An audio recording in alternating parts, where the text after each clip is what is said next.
Hello, my name is Keshwani. That's Keshwani, Keshwani. We are here because we want to prepare for SAT. We have been solving SAT math problems out of this book here, the official SAT study guide. If you do not own this book already, purchase one immediately. You're going to need it. The problem that we are about to solve is the one that you will find on page number 652. Page number 652, please turn to it. And today is our lesson number 67. Let's see what we have here. These are three last gradient problems. There are 8 of them in this section. There are 8 multiple choice questions in this section, and therefore they are arranged like this: 1, 2, 3, 4, 5, 6, 7, and 8. Easy, medium, and hard. 6, 7, and 8, they are hard questions. Let's take a look at it. Number 1. M and K are positive. We are told that M and K are positive.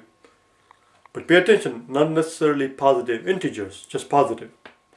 And we are told that 10 times m squared times k raised to -1 equals 100m. And the question simply is, what's the value of m raised to -1? M raised to -1. Well, all they are trying to see here in this question is whether or not you know how to manipulate your exponents. M raised to -1, they are looking for, which of course is same as 1 over m. So basically we have to solve for m, and once we have the value of m, we can take a reciprocal of it, and that's our answer. So how do we go about solving this equation for m? Well, it's right here. Let's divide right off the bat. Let's divide both sides of the equation by m. If we divide both sides of the equation by m, this m drops out, and m squared divided by m will become simply m. M squared divided by m. M squared is same as m times m over m, and one m drops out. And the grown-up method, a grown-up way to show the same thing, is like this. Would be like this. Watch. It doesn't mean that the exponent is completely gone away. It just means that instead of 2, now it's raised to 1. That's all. So that's what we did here. Now also let's divide by 10. Let's divide both sides of the equation by 10. If we divide both sides of the equation by 10, this 10 will drop out with that 10, and this 100 will become 10. What are we left with on the left-hand side? On the left-hand side we are left with m times k raised to -1, which is same as m over k.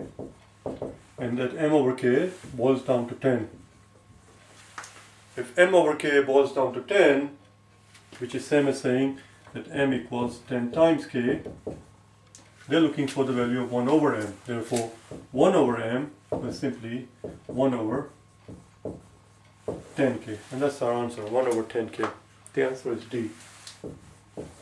The answer is D. And that's all there is. So of course it's going to be a difficult problem for those people who have trouble manipulating their exponents. But otherwise it's pretty straightforward proposition.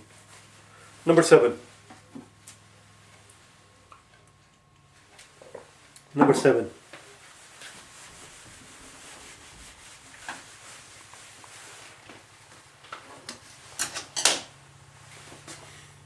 Edna and Nancy, there is a name, Edna, pretty sexy, and Nancy leave the house of a common friend at the same time and walk for 4 hours. Alright, so we have 2 people having left a common spot, and we are told that they've been walking for 4 hours. Alright, let's see what happens. Edna walks due east at the average rate of 4 kilometers per hour. So Edna is walking east. Oh, what do you know? It's just as well because she's Edna and not Nancy, otherwise she would have to go north. So she's walking east for 4 hours. how far do you suppose she will go in 4 hours if she's walking at the rate of 4 kilometers per hour? We are told that she's walking at the rate of 4 kilometers per hour. As a matter of fact, we are told that they are both walking. No, Edna walks due ease at the average rate of 4 kilometers per hour. So in 4 kilometers she will go, in 1 kilometer she will go in 1 hour she will go 4 kilometers, in 2 hours she will go 8 kilometers, in 3 hours she will go 12 kilometers, and in 4 hours she will go 16 kilometers. So that's where she ends up. That's where she ends up. Nancy walks due north at the rate of 3 kilometers per hour, and she's also walking for 4 hours, you understand? And she's walking at the speed of 3 kilometers per hour. So here we go. In 1 hour she will go 3 kilometers, in 2 hours she will go 6 kilometers, in 3 hours she will go 9 kilometers, and in 4 hours she will have walked 12 kilometers. That's where Nancy is. This is where Nancy is. This is where Edna is.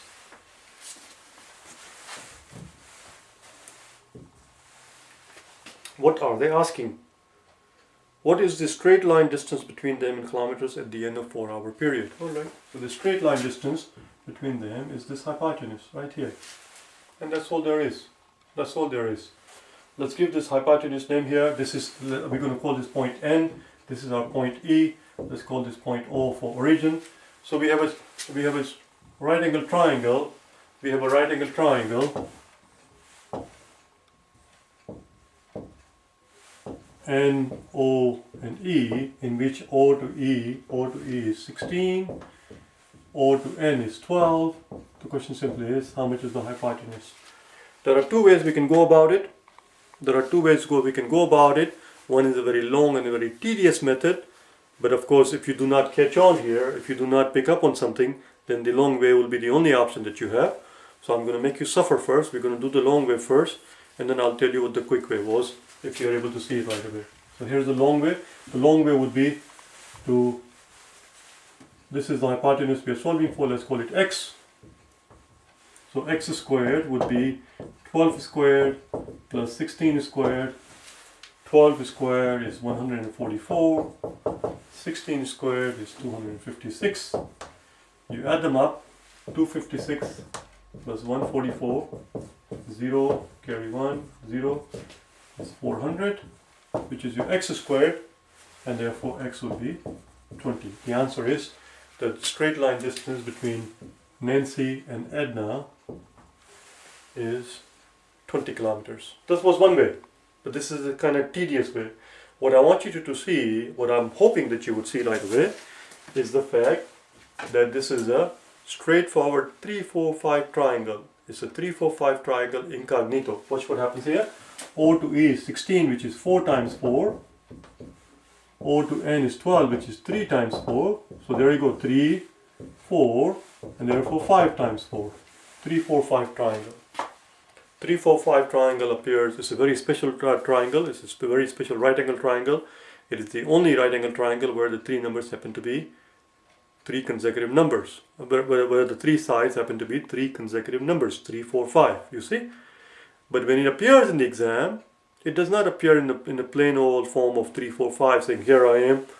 It appears incognito. It appears incognito, it appears in disguise. It was in disguise right here. We didn't have to do any of this work if we were able to pick up on the fact that this side is 16 and this side is 12. 12 is 3 times 4, 16 is 4 times 4, so this would have to be 5 times 4. There you go, it's 20.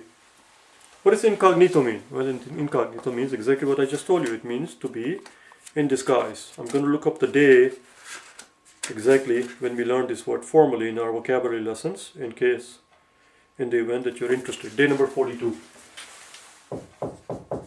Just type in vocabulary day 42 and you will learn this word along with some other interesting good words to know for the SAT to help you raise your score in the reading part. Having a decent vocabulary is a must in order for one to get a decent score in the reading portion. Anyway, that was it. There was something else I was going to say. If you want to watch, if you want to understand the notion of 3, 4, 5 triangle in a little bit more detail, even though you know it, but it doesn't have to go in depth, in a little bit detail.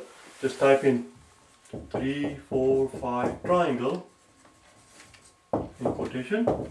That's the tag that you want to use, 3, 4, 5 triangle with the hyphens in them, along with my name, and you will see a video. Watch that video in the geometry series at my channel, and you will learn a little bit about it.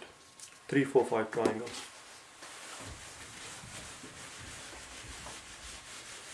So that's it. They are 20 miles. They are 20 kilometers away. In the next question, the graph that they give us is a very crucial graph. Our answer, the amount of work that we put in, will depend on how well we look at the graph, and therefore I have no choice but to actually reproduce the graph exactly the way it appears in the book. Okay, so you're gonna have to bear with me. You're gonna have to bear with me.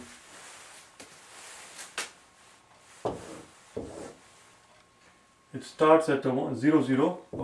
It starts here at 1, 1, and then when x is 0, y is 2, and when x is...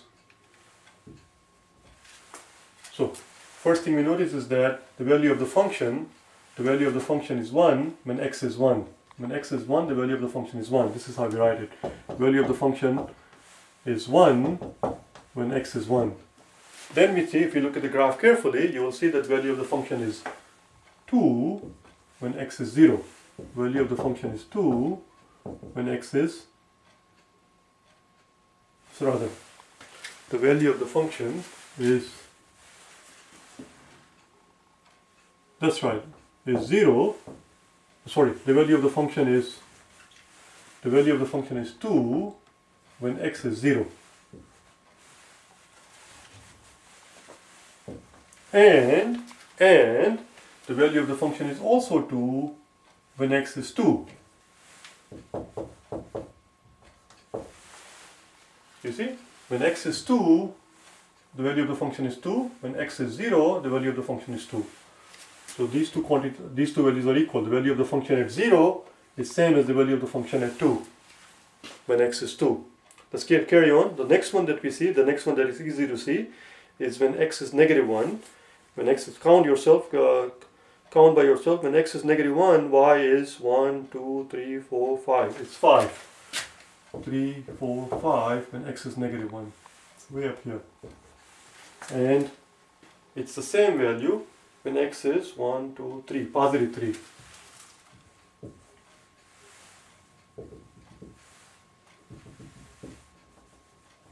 You see, when x is 3, the value of the function is 5. When x is 3, the value of the function is 5, but value of the function is also 5 when x is negative 1. So I'm going to put negative 1 on this side, because we put a 0 here. Negative 1, which is the same value as when x is 3. Are you with me so far? And that's your graph right here. I'm going to join the points. These are the points we want to join, and that will give us the graph that we're looking for.